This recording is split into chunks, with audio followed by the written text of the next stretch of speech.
doctor Alberto Martí Bosch. Él ha trabajado, como decía José Antonio, muchos años en oncología pediátrica, hasta que, dados los escasos resultados que obtenía con los tratamientos convencionales y, sobre todo, viendo día a día el enorme sufrimiento que se causaba con ellos para obtener unos resultados nulos o mínimos, decidió replantearse su práctica.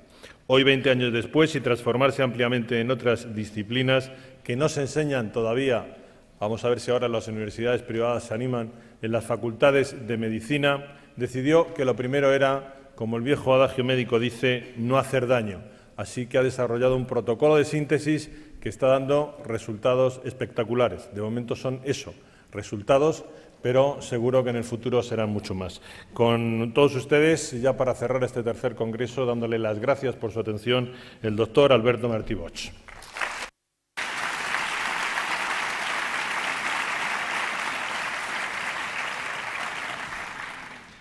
Gracias por su cálida acogida. Gracias, Antonio, por tu presentación. Gracias, José Antonio. Gracias a todos los que también hacéis posible este congreso. Y bueno, voy a intentar explicar en 45 minutos lo que es verdad. Se puede explicar en 5. Pero bueno, yo todavía no he aprendido esa técnica. Mi mujer siempre me dice que tengo que aprender a resumir. Bueno, intentaré resumir lo mejor que pueda. ¿En qué se basa el fundamento médico? Bien, en cierto modo es una integración. Como muy bien ha dicho Antonio, a veces parece que hay una controversia cuando hablamos de oncología. ¿Estamos hablando de acidificación? ¿Estamos hablando de alcalinización? ¿Quién tiene razón? ¿El cáncer es un problema alcalino? ¿El cáncer es un problema ácido? Los dos planteamientos tienen razón. Porque todo va a depender de qué estemos mirando y dónde estemos mirando. El tumor en su interior es alcalino, mientras que en su exterior es tremendamente ácido. Por lo tanto, se genera esa dualidad, acidosis metabólica y alcalosis tumoral. Vamos a intentar explicar cómo se genera este fenómeno, que también esto nos va a permitir abordar la enfermedad y provocar la apoptosis tumoral. Es decir, el motivo del proyecto de trabajo que yo desarrollé inicialmente tenía una finalidad. Como yo trabajaba en hospital, me movía en hospital, estaba formado con la línea de hospital, veía realmente que en aquella época, pues, si tenemos una leucemia, un linfoma o un cáncer de mama, es igual, según sea de niños o de adultos, pues la única solución que teníamos era la quimioterapia. Pero esta realmente resultaba ser una terapia muy dura para el paciente, náuseas, vómitos, pérdida de pelo, en muchos casos hasta se perdían los dientes, se descalcificaban las personas, dolores terribles. Claro, te planteabas cómo conseguir que el niño que estaba en tratamiento, cuando yo estaba en oncología infantil, cómo conseguir que el niño sufriera menos y cómo conseguir también que el tratamiento fuera más eficaz. Es decir, si en lugar de dar 20 sesiones, si lo podíamos solucionar con 10, con 5. Bien, y eso es lo que me llevó a investigar qué podíamos hacer para mitigar la situación del paciente. Entonces, me planteé que lo primero que teníamos que hacer era entender, para resolver un problema, lo primero que hay que hacer es entender el problema. ¿Qué es el cáncer? Te dicen, bueno, unas células que se han vuelto malas. Y bueno, sí, pero ¿y por qué? Ayer no eran malas y hoy sí lo son.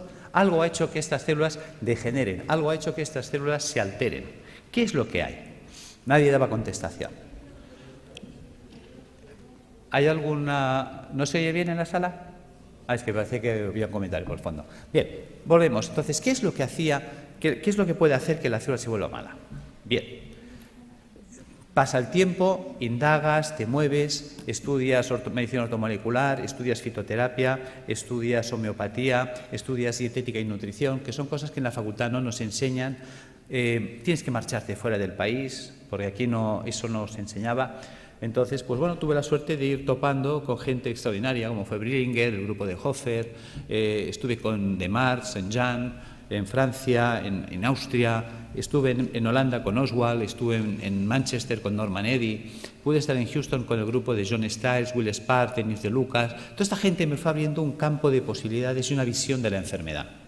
Con todo ese bagaje de contactos y conocimientos, pues entonces nos planteamos montar ya un proyecto. Yo estaba en la universidad haciendo prácticas de histología y me hizo gracia que muchas veces hacías tinciones y a unas salían artefactadas y otras no. ¿Qué es un artefacto? Un artefacto es cuando al hacer una tinción, si esto es una célula, aparecen manchas alrededor de ellas. Te decían que lo habías teñido mal. Y en cambio otras salían perfectas, solo se teñía la célula y el entorno no. Bien, tú con la ignorancia de estudiante piensas que sí, que igual has hecho mal la tinción, pero un día cae en tus manos un libro. Y el doctor Pischinger es un hombre que es anatomopatólogo, es catedrático de la Facultad de Medicina en Viena, en Austria, y presenta una tesis doctoral cum laude que se presenta, creo que se publicó en el año 70, The Matrix and the Matrix Regulations. Yo este trabajo lo conozco a través del doctor Ovirne. Me intereso por ese libro, lo leo, y creo que este hombre nos abre las puertas a la comprensión de la enfermedad, no del cáncer, de todas. Este hombre nos plantea que la enfermedad empieza alrededor de la célula, no en la célula. Es el entorno celular el responsable de que la célula se altere. Bien por fallo renal, bien por fallo hepático, bien por fallo pulmonar o bien por fallo multisistémico, todos a la vez.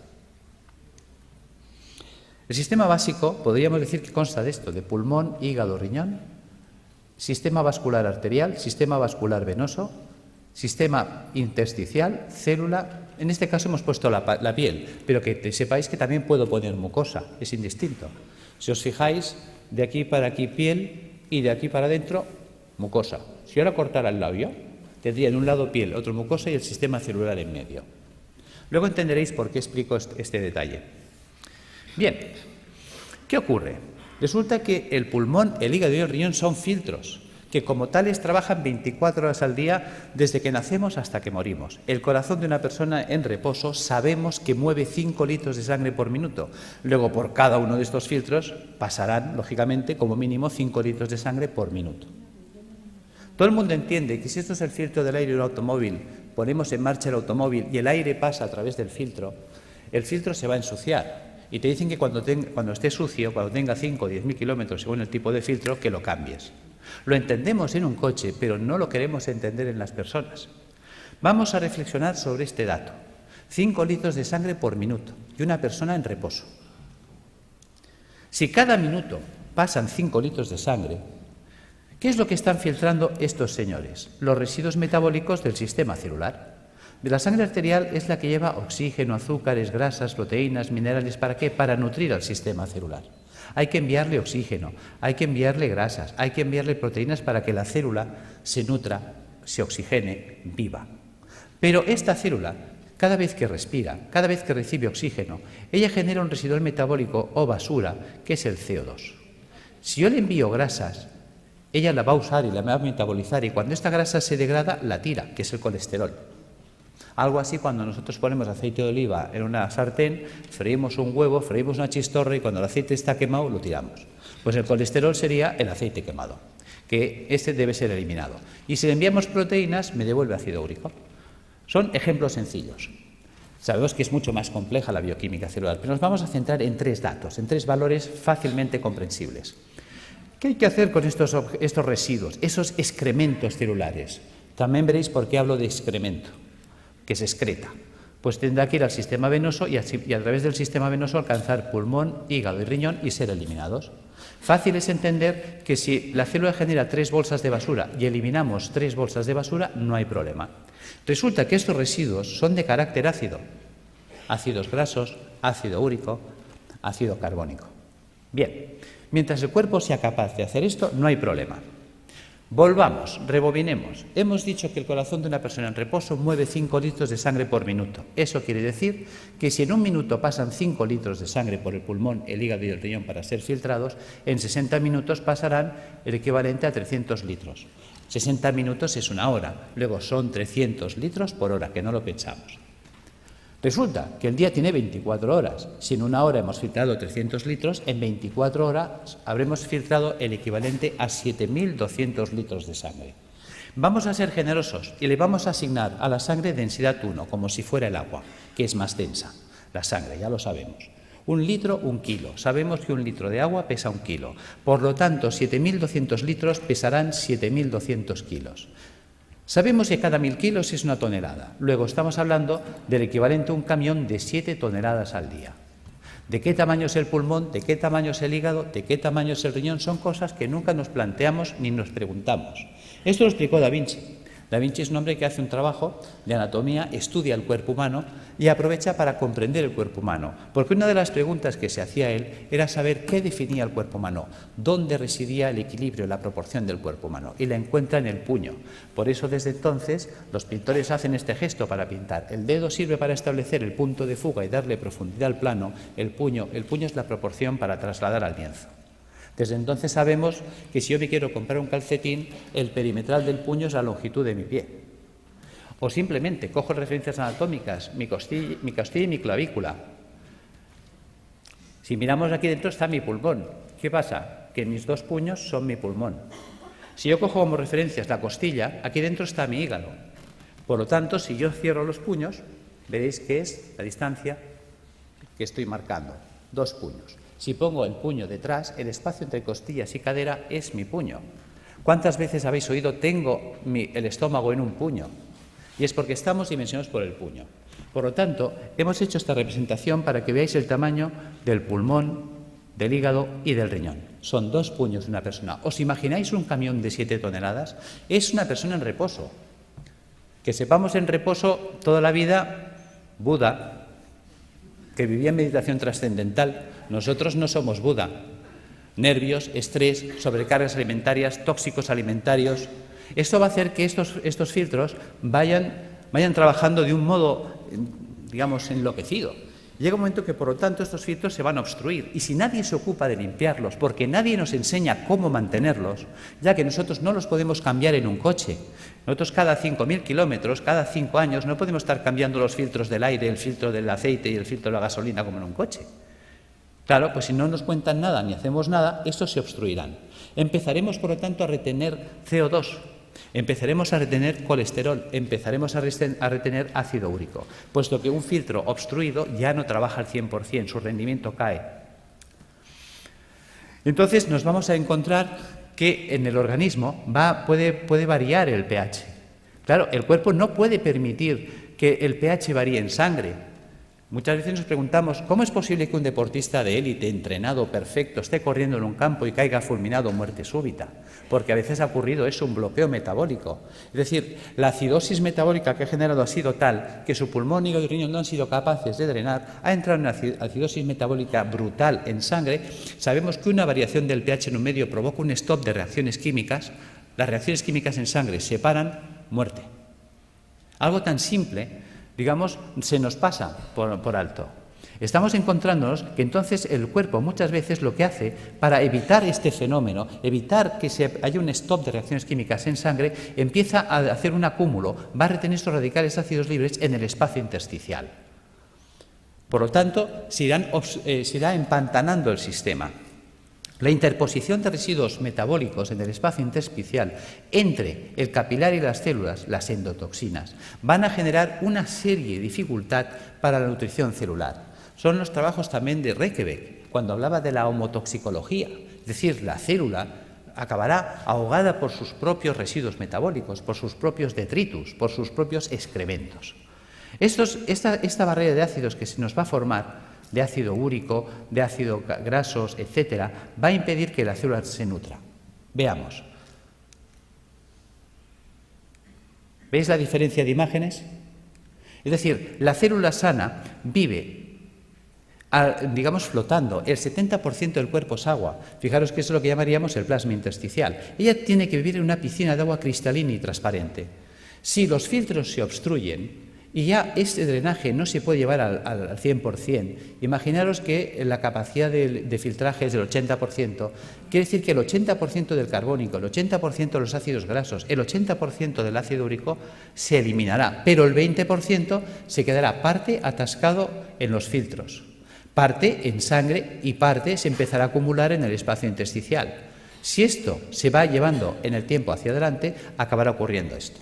Fijaros que ahora el entorno celular, y esa era la idea de Pischinger, la enfermedad empieza alrededor de la célula, no en la célula. Es el entorno celular el que va a degradar ese sistema. Fijaros que ahora la célula ya entra en precario. Fijaros que estos son ácidos. Los ácidos son altamente corrosivos. ¿Qué pasa?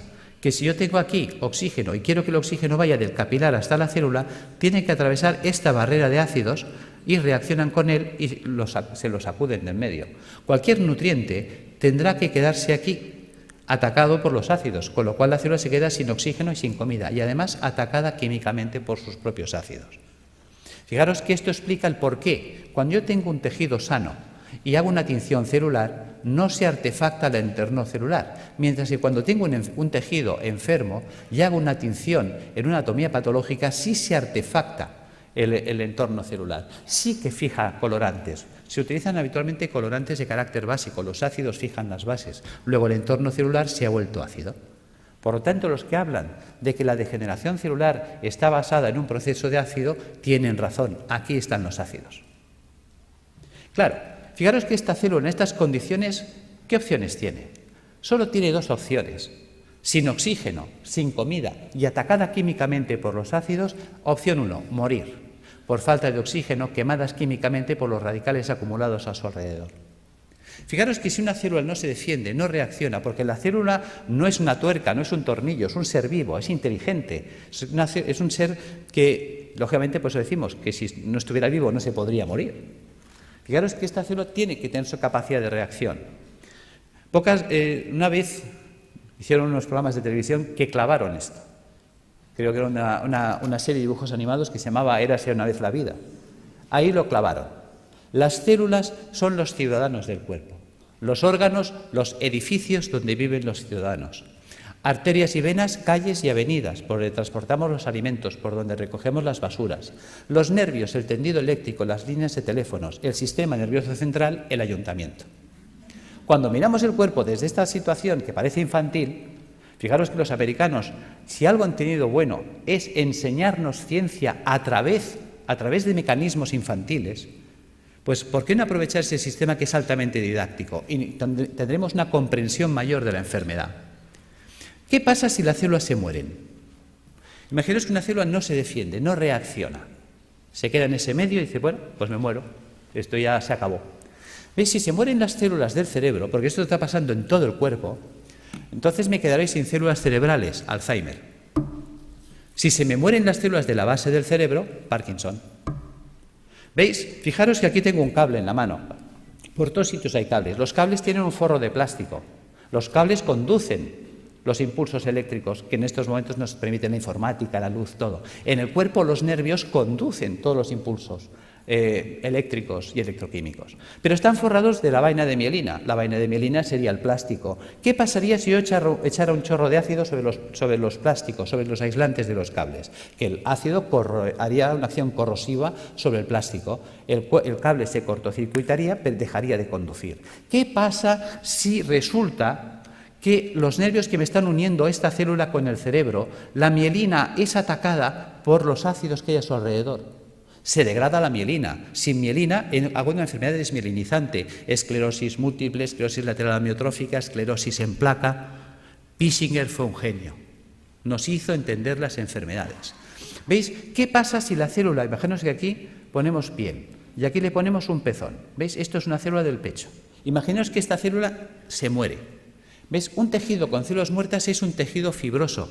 Hablaremos, por lo tanto, de fibromas. ¿Ves? Fibroma mamario, fibroma uterino, fibrosis prostática. ¿Ves? Que el fibroadenoma a nadie le preocupa.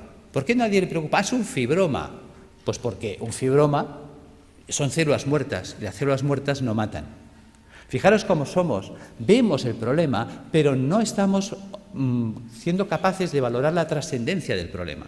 ¿Ves? Mientras tanto, si se mueren las células del pulmón, amigo, fibrosis pulmonar, fibrosis hepática si se mueren las del hígado, fibrosis renal si se mueren las del riñón. Y fíjate que decimos fibrosis pulmonar de causa idiopática. ¿Y por qué hablamos de causa idiopática? Porque estamos acostumbrados a que si no hay bichito no hay causa. Entonces tiene que haber el bichito. Y si no encontramos la bacteria de turno, el hongo de turno o el virus de turno, entonces no sabemos por qué se ha fibrosado el pulmón. Y es tan sencillo como esto. Al pulmón le está llegando más basura de la que puede tirar. Y es una basura de carácter ácido. Imaginaos que yo soy una célula pulmonar, tengo que recibir el carbónico, tirarlo, coger el oxígeno, meterlo. Y estoy todo el santo día trabajando como un burro. Y de pronto me empieza a llegar más carbónico del que puedo tirar porque yo estoy agotado. Al final yo acabo sepultado en carbónico. El carbónico químicamente me quema. Al quemarme me muero. No es tan difícil de entender. Y eso pasa en el hígado, pasa en el riñón. ¿Veis? Son las enfermedades esclerosantes que llamamos, que están ahí en el saco perdidos de Dios. Las enfermedades de carácter idiopática, claro, para eso no hay tratamiento, porque no hay la pastillita. Bien, ¿qué ocurre si la célula sobrevive? ¿Veis? La célula decide no morirse, va a luchar. Hay células que se rebelan. Yo soy un superviviente, yo voy a luchar. ¿Cómo lo hace? Hay 4 mecanismos. Uno, hacer un globo de agua. Voy a retener agua y me voy a envolver en agua. Me monto mi mini piscina. Vale. ¿Veis? Estoy desplazando los ácidos, mantengo un canal de comunicación con el sistema celular, con el capilar arterial, y recibo nutrición y tiro la basura fuera. ¿Veis? Fíjate que en el sistema celular del cuerpo funciona el dime tú qué sabes. O lo que hacemos todos en un examen cuando nos hace una pregunta y no sabemos. Miramos al de al lado. Oye, ¿tú qué haces? Dice, yo me echo un globo de agua. Dice, vale, yo te me hago otro. Y la de al lado me copia. Y se empiezan a copiar todas las células. Si todas las células empiezan a retener un globo de agua, es esa persona que empieza a engordar, y ya puede hacer dietas que no adelgaza. ¿Ves? Hay gente que dice, es que yo he ido a una clínica carísima, me han cobrado 6.000 euros, me han tenido 5 días a agua y he engordado. Yo tengo pacientes que vienen diciéndome esto. Yo, claro, porque tu cuerpo se está defendiendo de la acidosis metabólica reteniendo el agua. Y el agua, aunque sea calorías cero, el agua pesa. Y si esa persona retiene el agua, se la queda, aumenta de peso. ¿Veis? Este es el tema. Opción 2, tamponar. ¿Qué es tamponar? Tamponar es convertir un ácido en una sal. ¿Veis? Fijaros, por ejemplo, aquí tenemos una imagen de un hueso y una imagen de un hueso pues ya osteoporótico, lleno de agujeros, parece un queso gruyère. ¿Veis? Yo tengo ácido clorhídrico, que es un ácido terrible. Yo podía hacerlo reaccionar con hidróxido sódico. Con el OH del hidróxido sódico y el hidrogenión del clorhídrico, puedo formar H2O. Y con el cloro y el sodio, cloruro sódico. ¿Veis? He convertido el ácido clorhídrico en cloruro sódico. Fijaros que si yo tengo una jarrita de ácido clorhídrico y dejo caer un chorrito en la mano, tal como cae el chorrito, me perfora la mano más rápida que un Black & Decker. Lo sabéis. Es terriblemente corrosivo. Mientras que yo puedo coger la sal, el cloruro sódico a puñados y soltarlo y no pasa nada. Por lo tanto, el cuerpo hace lo mismo. Quitarle a Juan para darle a Pedro. Cuando un tejido vital entra en compromiso, ¿qué hace el cuerpo? Sacrifica una estructura para mantener viva otra. Entonces, si yo tengo ácido úrico en el espacio intersticial, ¿qué puedo hacer? Pues empezar a robar minerales de los huesos. Si tengo ácido úrico, formaré urato sódico. Si tengo ácido palmítico, palmitato sódico. Si tengo ácido carbónico, carbonato cálcico. ¿De dónde puedo robar calcio y sodio? De los huesos. Y empezamos a entender la osteoporosis, la artrosis, la artritis, el ataque ácido a los huesos. ¿Veis? Y aparecen entonces calcificaciones en los tejidos blandos. Uy, tienes calcificaciones en la mama, tienes calcificaciones en el pulmón. Fíjate que el cuerpo nos está avisando. Te está diciendo que el siguiente paso, ¿cuál va a ser? ¿Ves? Nos queda un paso que es el drenaje. Fijaros, volvamos atrás, que yo por la piel puedo eliminar carbónico. Yo por la piel puedo eliminar grasas, tengo el cutis graso, lo habéis visto 1000 veces. Yo por la piel saco amoníaco, urea. Veréis que hay gente que mancha las camisas, los sobacos de cercos amarillos, urea. ¿Veis? Si yo saco un sudor excesivamente ácido por la piel de la célula, ya que antes de morir, ¿qué hace? Empieza a echarlo todo por la piel. Si saco un sudor muy ácido por la piel, se me quemará la piel. Ataque químico, dermatitis, psoriasis, eczemas. Por eso dicen que la psoriasis no se cura, porque la quiero curar con una pomadita desde fuera, cuando el problema está dentro. ¿Veis? Vamos entendiendo las enfermedades. Realmente nos abrió los ojos. Si yo entiendo la enfermedad, yo puedo resolver la enfermedad. Si yo entiendo el problema, yo puedo resolver el problema. Lo que no podré es nunca resolver un problema que no entiendo o no quiero entender. Esta es, diríamos, la situación en la que nos encontramos. ¿Veis? Podemos hacer el drenaje hacia las mucosas, que decíamos antes. Si en lugar de drenar hacia la piel, dreno hacia las mucosas, pues entonces tendríamos un problema a nivel de mucosas, llagas de boca, llagas de esófago, llagas de estómago, colitis ulcerosa. Claro, la gente dice, oye, ¿qué es lo que y por qué hay gente que drena por la boca y otros drenan por el colon y otros drenan por el estómago u otros drenan por la piel? Porque el cuerpo, hemos dicho, que es como una ciudad donde el sistema nervioso central es el ayuntamiento. Ejemplo. ¿Veis?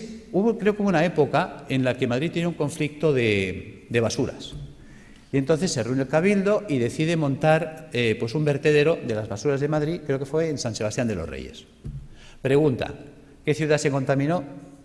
Respuesta, San Sebastián de los Reyes. Claro, llega un momento que la gente de San Sebastián de los Reyes está hasta aquí de la basura de Madrid. Y dicen, oye, a ver, ¿qué hacemos? Bueno, el Cabildo de Madrid se da cuenta de que es verdad, se reúne y dice, bueno, ahora vamos a tirar la basura hacia Madrid, a Toledo. ¿Quién se va a contaminar ahora? ¿Ves? El cuerpo hace lo mismo. El sistema nervioso da órdenes y las células ejecutan las órdenes. Dicen, tira la basura por la boca. Pues el tío por la boca, pues llagas de boca. Oye, tíralas por el recto. Pues el tío ahí, colitis ulcerosa. Oye, tíralas por la piel. Pues mira, psoriasis. No las tires. Coge todo el calcio y todo el sodio que quieras del hueso. Pues mira, artrosis, osteoporosis. ¿Ves? Según la orden que da, la célula actúa. ¿Veis? Fijaros que eso es importante entenderlo, aunque sea en clave de cómics. Opción 4, mutar. ¿Qué es mutar? Lo que hoy nos acontece, el cáncer. ¿En qué consiste la mutación? ¿Veis? Célula sana que muta a célula tumoral. ¿Cómo vive la célula sana? La célula sana vive en un medio alcalino, vive con oxígeno, vive con poco sodio y vive utilizando proteínas levógiras giradas a la izquierda. ¿Qué ha pasado? Ha pasado que el medio se ha vuelto ácido. ¿Veis? La célula tumoral muta porque su entorno ya no es alcalino, se ha vuelto ácido. Se ha quedado sin oxígeno. ¿Qué opción le queda a esta célula sin oxígeno? Solo tiene dos opciones, o morir o mutar. ¿En qué consiste la mutación? ¿Veis? Sabéis que la célula para vivir necesita energía. La energía es el ATP. ¿De dónde saca el ATP? Bueno, pues hemos hablado, creo que se ha hablado hoy del ciclo de Krebs. ¿Ves? En la mitocondria podemos obtener el ATP a través de la vía oxidativa, con oxígeno. Pero cuando una célula no tiene oxígeno, puede abrir una ruta alternativa que es la del pirúvico. Y entonces, a través de la glicólisis con el pirúvico, obtener ATP más ácido láctico más alcohol. Por eso, quien nos dice que en los tumores hay alcohol, se explica, porque es una ruta de fermentación ácida. Y esa ruta anaeróbica le permite seguir viviendo a la célula, que es un mecanismo de supervivencia, porque está en juego su vida. Y entonces ella, ¿qué hace? Empieza a cargar mucho sodio en su interior. ¿Veis? La célula normal, la célula sana, tiene potasio en el interior del citoplasma y sodio fuera. Se invierte, entra el sodio dentro de la célula a mansalva y el potasio sale, porque estamos usando un sistema inverso. ¿Veis? Ahora se explica cuando dicen es que los tumores son alcalinos. Claro, la célula tiene que ser muy alcalina en su interior para aguantar el ataque ácido exterior. ¿Entendéis que todos tienen razón? Si yo estoy mirando el interior tumoral, me encuentro con una alcalosis, mientras que si estoy mirando el exterior, me encuentro con acidosis. Esta es la explicación. Por lo tanto, vamos entrando en razón. Cuando estamos ya en una situación tumoral, ¿qué nos propone la medicina académica? La medicina académica nos propone que hay que cortarle la cabeza al tumor, evidentemente si se puede, si es accesible quirúrgicamente. Es decir, la decapitación del tumor es lo que llamaríamos la cirugía. Opción 2, a la hoguera, achicharrar el tumor. La radioterapia. Opción 3, el envenenamiento. Eso sería la quimioterapia. ¿Ves? La célula tumoral, la quimioterapia es un citotóxico, o sea, es un tóxico para la célula, hay que matarla. ¿Veis? Por lo tanto, o la mato de un hachazo, o la mato porque la achicharro, o la mato porque la enveneno. La cuestión es que hay que matarla. Y además es verdad, porque si no nos mataría a nosotros. Bien, por lo tanto, si observamos, esas tres opciones que nos da, nos hace entender que estamos anclados, por decirlo así, en el siglo XII, por no decir el siglo I. Decapitación, hoguera, envenenamiento. Queda en clave de humor, pero es real. O sea, cuando hay un tumor, no hay más. O le corto la cabeza, o la achicharro, o la enveneno. Vale. Pero si pensamos como en el siglo XII, aunque la escena que os he puesto pertenece, creo que es al siglo I, nos encontramos que si pensamos como en esa época, nos queda una cuarta vía que la estamos olvidando. ¿Qué podían hacer con un enemigo difícil de batir? El asedio. ¿Os acordáis? Numancia. Le quitamos el agua, le quitamos la comida, y sin agua, sin comida, esperar, que se muere solito. Bien, eso sería la apoptosis. ¿Cómo acorralar el tumor?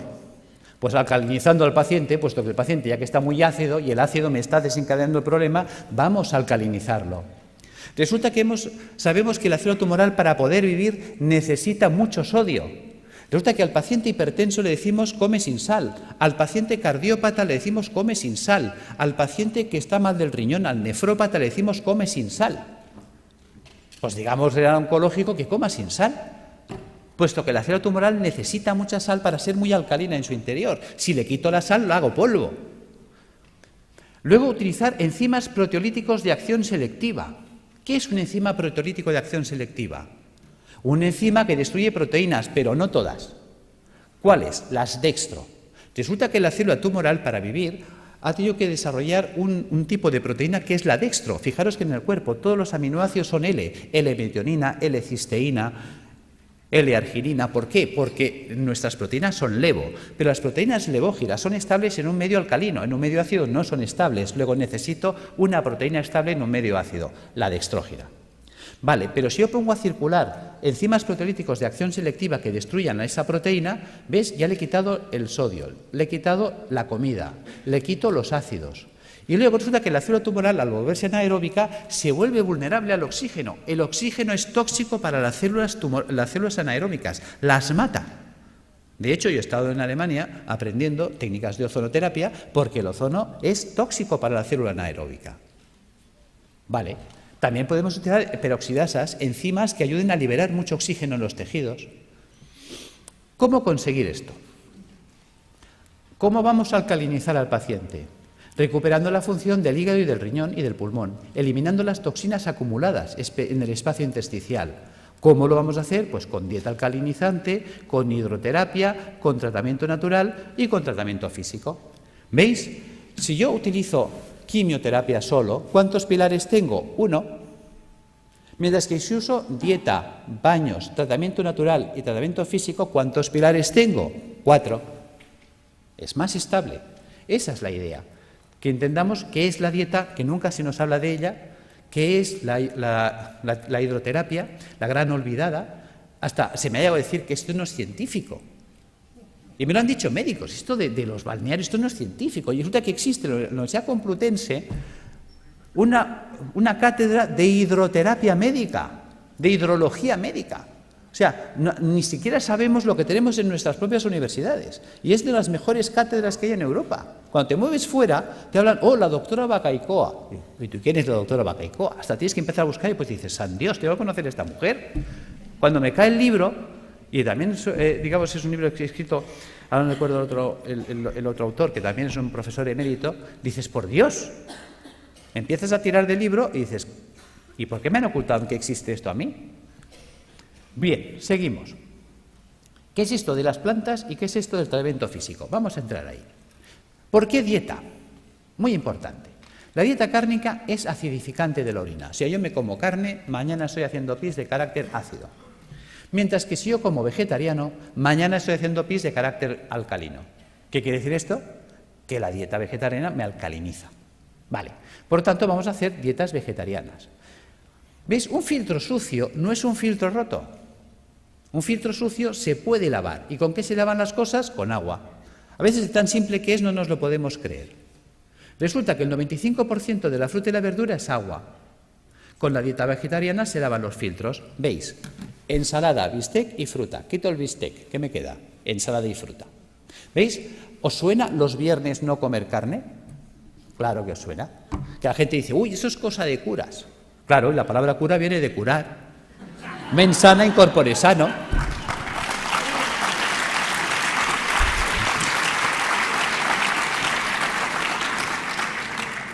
Claro, ¿qué ocurre? Que cuando las cosas, gracias, pero bueno, es para romper un poco el ritmo porque estaréis cansados y dormidos. Claro, ¿qué ocurre? Claro, la gente lo relaciona con los curas, pero con la parte mística. Claro, dice, la gente dice, ¿y esto de dónde lo han sacado los curas? Vas tirando del libro y los curas lo sacaron de un médico, Galeno.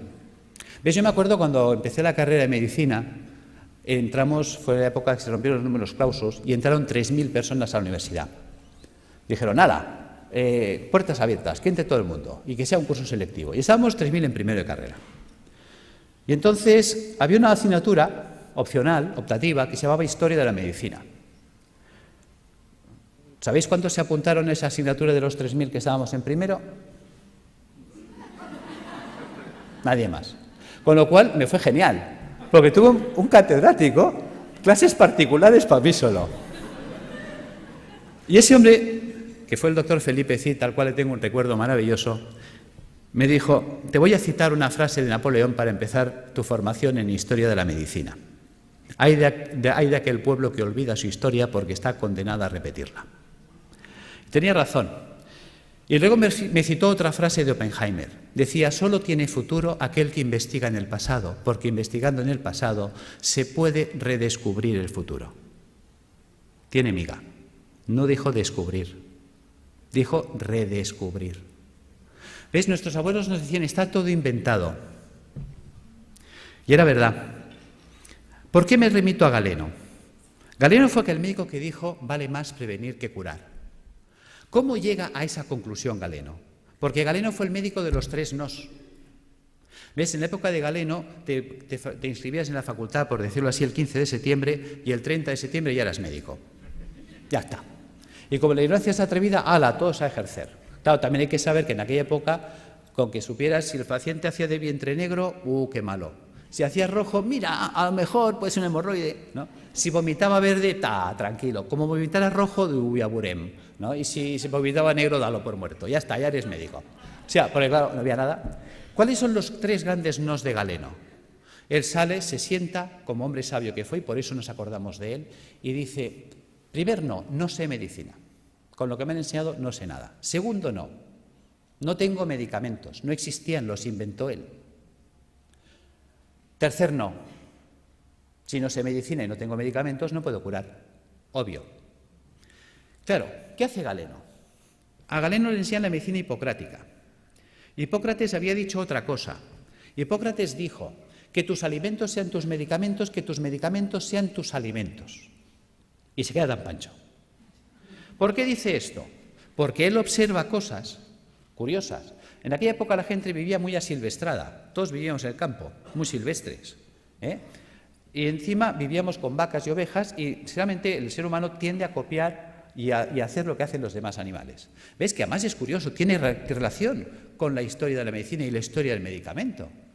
¿Veis? Fíjate que un vaquero, o sea, un señor que cuidaba vacas en Escocia, creo que fue, le contó a un veterinario que había observado, que le llamaba la atención desde pequeño, que cada vez que una vaca le salía un tumor o un bulto en la mama, en las ubres, pues que dejaba de comer pasto normal y se iba a buscar una planta que nunca la comía, que nadie la quería. O sea, tú se la ofrecías y te la escupía. Pero cuando tenía un tumor o un bulto en las ubres, iba como loca a buscarla.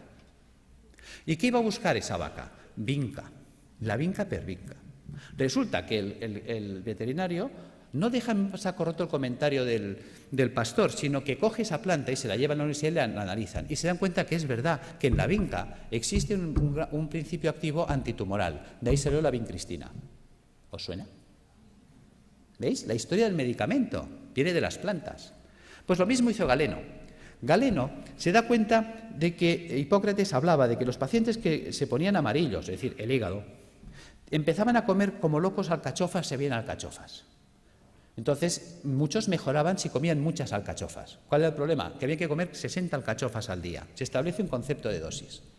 Claro, a ver quién es el guapo que desayuna, come, merienda y cena 60 alcachofas al día y durante un año. O sea, cuando le recomendabas a un paciente que hiciera eso, o que si estaba mal de riñón se comiera 60 cebollas, pues cogían el cesto, se iban a ver a Hipócrates y decían: mira, tío, que lo dejo, que me da igual, que yo me muero. Segundo problema que había: pues si se acababa la temporada de alcachofas, ¿qué hacemos? Pues a Galeno se le enciende la bombilla. Galeno se da cuenta que la planta seca conserva lo que él llamaba el espíritu curativo de la planta, que es lo que conocemos como principio activo, y que la planta seca quedaba reducida al 5%, que esa planta seca se podía hacer polvo, se podía poner en un cilindro y con un pistón se podía machacar. Y la podía comprimir. Acaba de inventar el comprimido. Y en un comprimido le atizaba 10 alcachofas, con lo cual si te daba 2 comprimidos, desayuno, comida y cena, eso funcionaba. ¿Ves? Y en montar los extractos, empieza a montar la galénica, el arte de hacer medicamentos. Entonces él se da cuenta que hay plantas que limpian el pulmón, plantas que limpian el hígado, plantas que limpian el riñón. Entonces, si hago una dieta eminentemente hídrica, la cura de aguas, que os suena, y le ponemos plantas que limpian el riñón, plantas que limpian el hígado, ¿ves? Por ejemplo, una cola de caballo, un té verde, una arenaria, o pongo una alcachofera, un diente de león, un boldo, o pongo una planta que me limpia el pulmón, el tomillo, el gordolobo, el llantén. ¿Veis? Hagámoslo simple. Va, voy a coger té verde, alcachofera y tomillo. ¿Veis? Ya tengo la fórmula de las plantas que me van a limpiar los filtros. Si le paso agua y jabón, se limpiará más rápido. Claro, si encima le cojo los trabajos de Demetrier con los oligoelementos, me meto en los trabajos de, digamos, de eminentes investigadores en el mundo de la ortomolecular, vitaminas, enzimas, las acciones que tienen, vamos a mejorar la actividad y la funcionalidad de estos órganos, con lo cual el drenaje de los ácidos se va a activar. Me voy a remitir también a Galeno. Galeno se da cuenta de la importancia de los baños termales. Fijaros que en aquella época habían las termas romanas. ¿Ves? Galeno establece un sistema de dieta a la gente que venía a su consulta. ¿Ves? En las casas romanas, en los domus, había el vomitorio. La gente se levantaba, comía y se iba a vomitar para seguir comiendo, hasta que reventaban. Y cuando llegaban a Galeno, él en sus textos lo decía. El paciente me llega gordo, seboso, sudoroso, con un sudor repelente, un fétor vomitivo y unas deposiciones putrefactas. Decía, está podrido por dentro. Y además decía, huele a cloaca obstruida, que los romanos tenían alcantarillas, o sea, ya sabía lo que se decía él. Fijaros, por lo tanto, decía, hay que desatascar la cloaca, es decir, todo el tubo digestivo. Entonces, él, por un lado, se da cuenta de la función del agua. ¿Cómo funciona el agua? El agua termal nos vamos entendiendo ya por qué funciona. ¿Veis? Las aguas termales son aguas calientes. Por lo tanto, si yo me sumerjo en agua caliente, ¿qué pasará con los poros de mi cuerpo? Se van a dilatar. Sabemos que el agua de los balnearios son aguas minerales. ¿Qué minerales tienen? Cloruro sódico, cloruro magnésico, cloruro potásico y así. A una concentración salina no menor de 20 gramos de sal por litro de agua. Resulta que el agua de nuestro cuerpo tiene 9,4 gramos de sal por litro de agua. Claro, se va a generar un gradiente de ósmosis. Los líquidos van de donde hay menos a donde hay más. Cuando yo me sumerjo en una bañera con agua caliente y salada, ¿veis? Fijaros que aquí en medio todos tenemos una vena gorda, que podríamos llamar que es la alcantarilla, donde van todos los residuos celulares. Pero si yo abro los poros y con la sal tiro para afuera, estoy sacando de mi cuerpo ácido carbónico, ácidos grasos, ácido úrico. O sea, realmente el baño termal es una diálisis percutánea, es un riñón, es un pulmón, es un hígado artificial de alto rendimiento y de bajo coste. Con el tiempo, lo que era del pueblo, porque fijaros que era la época de la res pública, la cosa pública, la época romana en la que vivía Galeno, por lo tanto eran los baños públicos, las termas romanas, con el tiempo los baños pasaron a la aristocracia. Vale. Pero como todo se recicla, con el tiempo el baño que estuvo en la aristocracia volvió al pueblo. Y volvió simplemente por un tema de avaricia. Fijaros que un balneario pues vale, por ejemplo, uno baratito, hoy en día vale 120 euros al día. Quiere decir que un tratamiento de 30 días nos costaría 3.600 euros y estabilizar a un paciente oncológico 10 meses, 36.000 euros. ¿Quién se puede pagar esto? Un rico. ¿Pero qué es un rico? Pensemos. Y no me digáis que es un tío con pasta porque es falso. Sabiduría popular. El padre obrero, el hijo caballero, el nieto pordiosero. Es decir, hay el que hace el dinero, hay el que se lo ventila y la familia venida menos. ¿Veis? Un rico no es eso, no es un señor con pasta. Un rico es un señor que siempre está pensando cómo tener las cosas sin pagar, que por eso es rico. Porque gana y no gasta. ¿Ves? El rico iba al balneario y dice, a ver, ¿qué tiene el balneario que cura tanto? Dice que las aguas son termales. Dice, Pepe, pon un termo en mi casa. ¿Ves? Si yo caliento, lo hago en un termo, el agua que sale del termo es termal. ¿Qué más necesito? Dice, es que esto, una bañera. Pues Pepe, pon una bañera. ¿Qué más pasa? Oh, es que el agua son minerales. Jacinto, tú que eres químico. A ver, ¿qué tiene el agua que cura tanto? Jacinto que analiza y dice, oh, es que el agua tiene minerales. ¿Cuáles? Cloruro sódico, cloruro magnésico, cloruro potásico. Joder, esto es sal de cocina, ¿no? Sí, pues échale sal al baño. ¿Cuántas veces habéis oído sales de baño? Pero ¿cuántas veces os habéis preguntado por qué hay que echarle sal al baño? ¿Cuánta sal tengo? Uy, perdón. ¿Cuánta sal tengo que echar al baño? ¿Para qué tengo que echar al baño? ¿Ves? Nunca nos preguntamos. Somos poco curiosos. Resulta que Jacinto, que era químico, le dice, es que tiene 20 gramos de sal por litro de agua. Claro, el tío que está acostumbrado a hacer números dice, pues que me haga una bañera que llena hasta la mitad cubique 100 litros.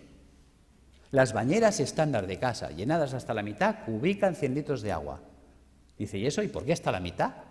Hombre, hasta la mitad, porque por el principio de Arquímedes, cuando yo me meto en la bañera, el nivel del agua sube. Luego dejo un espacio o a fregar. Bien. ¿Por qué 100 litros? ¿Cómo sé que en mi bañera tengo 20 gramos de sal por litro de agua? Echando 2 kilos de sal. ¿Ves? 2 kilos son 2.000 gramos. 2.000 gramos en 100, tacho 2 ceros. Tacho 2 ceros, 20:1. Ya tengo la concentración salina. ¿Qué vale 1 kilo de sal? El otro día lo compré en el Capravo, mientras no nos suban el IVA, a 15 céntimos el kilo. Luego 2 kilos, 30 céntimos. 30 céntimos por 30 días, 9 euros. Y en casa. Yo tengo pacientes que me llegan desesperados, y no por falta de razón. Me dicen, estoy en insuficiencia renal crónica desde hace 10 años. Ya he entrado en lista de trasplante, no aparece el trasplante y vienen hechos una pena, pobrecitos. La diálisis ya no da de sí y como no aparezca un riñón en 6 meses, yo no salgo adelante. Simplemente por decirle, ponte en la bañera con 2 kilos de sal cada día, a los 15 días ese hombre está alucinado de cómo tiene sus análisis, porque está haciendo una diálisis diaria. Está sacando ácido úrico por los poros, por ósmosis. Ósmosis percutánea. No pensamos el poder de la bañera. Ahora la gente está quitando las bañeras y abriendo los balnearios.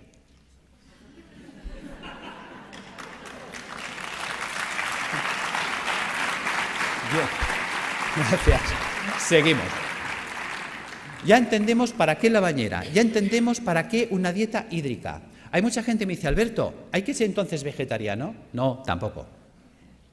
Y a ver, cuéntame esto, si me dices que la dieta vegetariana es buena. Bueno, es que una cosa es que la dieta vegetariana sea buena y otra cosa es que tengamos que ser vegetarianos. ¿Ves? Una vaca es vegetariana. ¿Por qué? Ella solo come vegetales. ¿Por qué? Porque puede. La vaca tiene 4 estómagos, panza, bonete, lebrillo y cuajar. La vaca puede hacer 4 digestiones al mundo vegetal. Por eso la vaca consigue el 100% de los nutrientes del mundo vegetal. ¿Cuántos estómagos tenemos nosotros? Nosotros tenemos un estómago.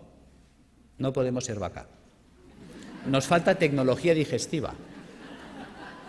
Es así de sencillo. ¿Ves? Hay gente que dice que yo sí, puede sobrevivir, porque el cuerpo está adaptado a sobrevivir, pero no a vivir. ¿Ves? Hay herbívoros, hay omnívoros y hay carnívoros. Nosotros somos omnívoros. Pero eso no quiere decir que nos venga bien un día a la semana limpiar. Fijaros, los reyes inventaron la bula para comer carne los viernes. Los reyes no lavaban los filtros. Pregunta, ¿de qué se morían los reyes? Los reyes se morían de gota, de ácido úrico. ¿Ves? Los ácidos son los que nos matan. Si a mí se me tapa el riñón, yo no podré eliminar el ácido úrico. El ácido úrico me va a corroer los huesos, un dolor terrible, y me va a corroer el sistema arterial por dentro y venoso.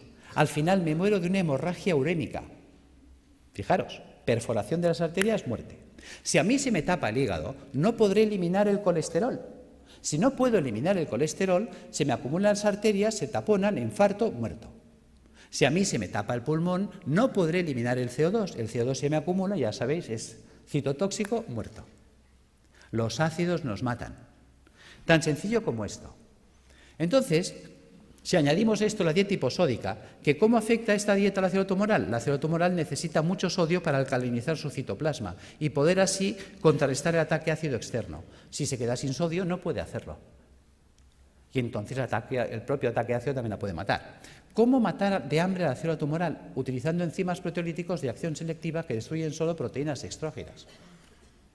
Ese fue el pecado de Chacón, encontrar enzimas que destruyen esas proteínas y mata de hambre a la célula, que es inocuo para el sistema, puesto que solo destruye proteínas dextrógenas que solo afecta a la colonia de células tumorales. La célula sana que no ha mutado, como ella sigue tirando de proteínas levógenas, a ella no se entera, no le afecta.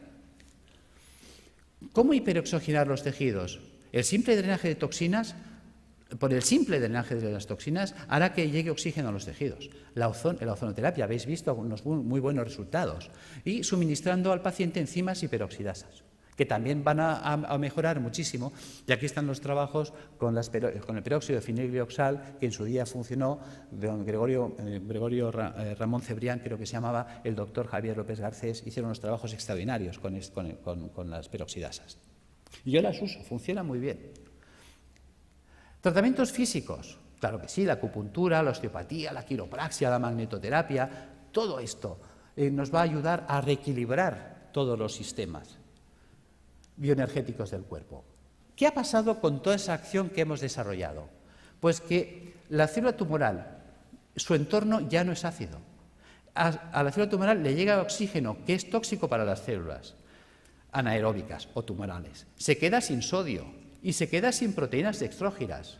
Traducido, la célula sana conserva íntegra toda su ruta metabólica, todo lo que ella necesita para vivir, mientras que la tumoral se la hemos quitado. Algo así como si yo tengo una célula que se ha adaptado a vivir en agua dulce, un pez que se ha adaptado a vivir en el agua dulce, y cojo ese pez y lo pongo en el mar otra vez. Ese pez de río en el mar se va a morir, aunque esté en agua, porque el agua es distinta. No es su ecosistema. Nos estamos cargando directamente el ecosistema de la célula tumoral, y eso nos conduce a la apoptosis. Sin sodio, sin proteínas dextrógiras, sin ácidos y con oxígeno en el medio, la célula tumoral no puede vivir. Fijaros que yo puedo alcalinizar con bicarbonato sódico, claro que sí. Que podemos estar debatiendo si es un hongo el que desencadena el sistema o es un sistema que se ha acidificado y ha generado las condiciones para que esto suceda. Yo me inclino por lo segundo. ¿Veis? Fijaros, vamos a pasar estas dos imágenes. Las imágenes hablan por sí solas. ¿Veis? La célula normal tiene que vivir en una piscina de agua cristalina y transparente. Mientras que si nosotros no hemos cuidado, porque nadie nos ha hecho entender la importancia de comer un día a la semana vegetariano, de bañarnos un día a la semana en agua con sal, de tomar plantas depurativas que nos ayuden a tener limpios los filtros, mira qué fácil es.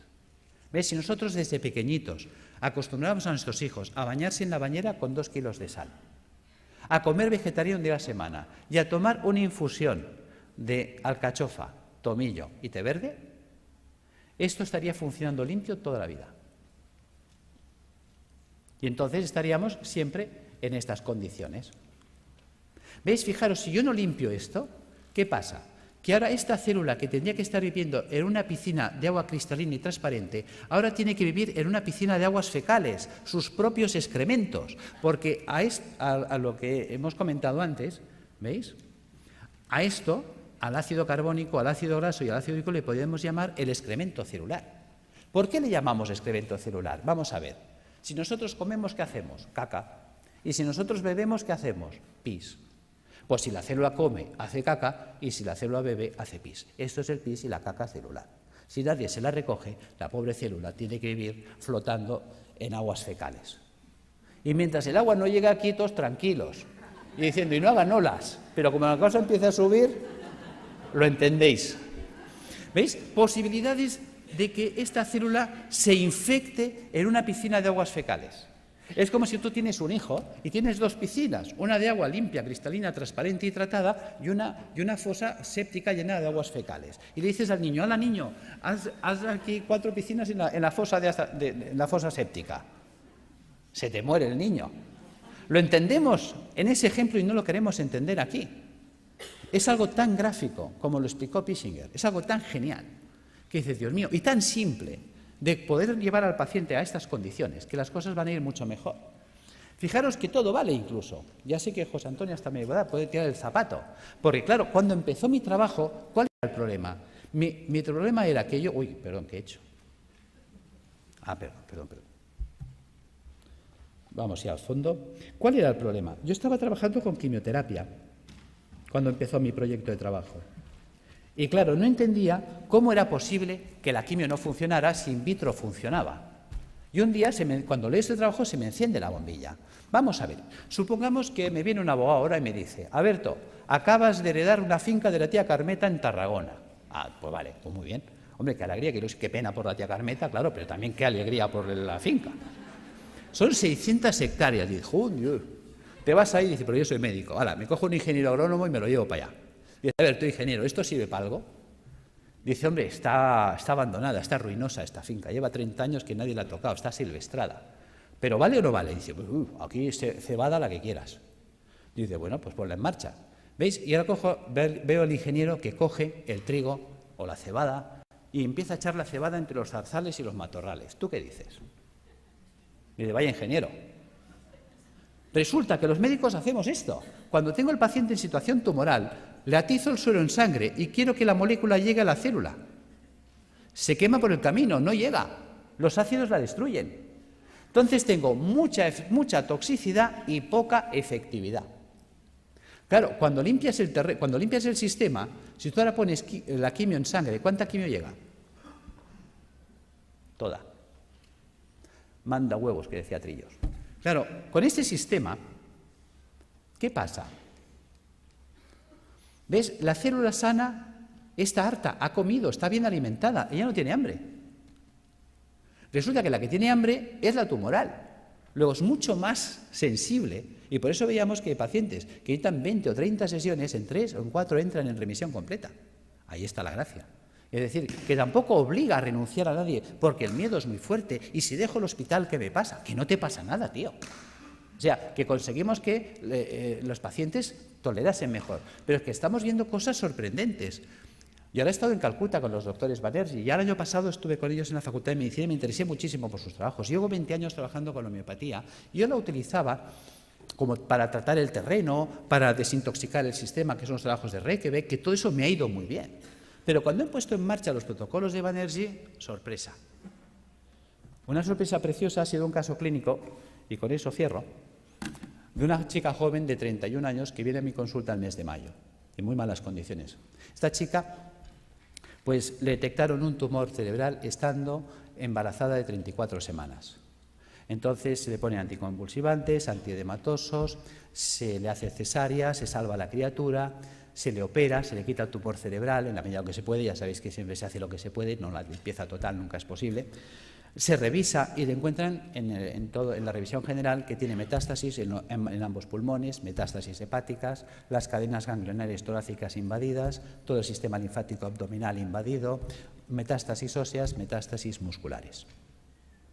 En esta situación deciden, con buen criterio para mí, no abordar quimioterapia ni nada porque es que la situación está tan avanzada, es un grado 4 tan avanzado que la calidad de vida que va a tener la paciente y las posibilidades de sobrevivir más de 2, 3, 4 meses lo van a ver difícil. Entonces deciden tratamiento paliativo y nada más. En estas condiciones llega la consulta y pones en marcha todos estos dispositivos. Y además asocias los protocolos de Banerjee, le pones Rutagraphereon y más calcárea fosfórica para atender el campo cerebral, el Calicarbonicum para atender el pulmón, el Hydrastis canadiensis para atender la carcinomatosis difusa, el Finfitum y el Hipericum para las metástasis óseas. Sorpresa. Resulta que al mes viene muy mejorada la mujer. En el mes de julio se le pide pruebas y se las hacen el 13 de julio. Y en el 13 de julio le observan, después de 2 meses y medio de tratamiento, que las metástasis pulmonares habían desaparecido, las metástasis hepáticas desaparecidas, las lesiones ganglionares en remisión completa, la lesión tumoral ni rastro cerebral desaparecida y las lesiones metastásicas de huesos y de músculos reducidas en un 50%. Esta mujer la volvemos a ver en septiembre, el estado general actual es increíble. Realmente está evolucionando muy bien. Ha sido catalogada de remisión espontánea. Y decimos...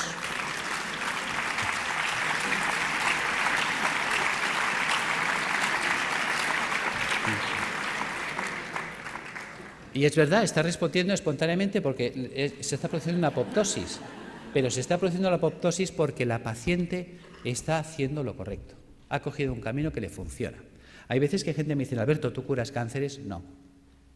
Pero sí que damos un manual de instrucciones que permiten que el cuerpo se coloque en condiciones tales que entonces el cuerpo sí puede curarse a sí mismo. En fin, espero no haber sido pesado. Gracias.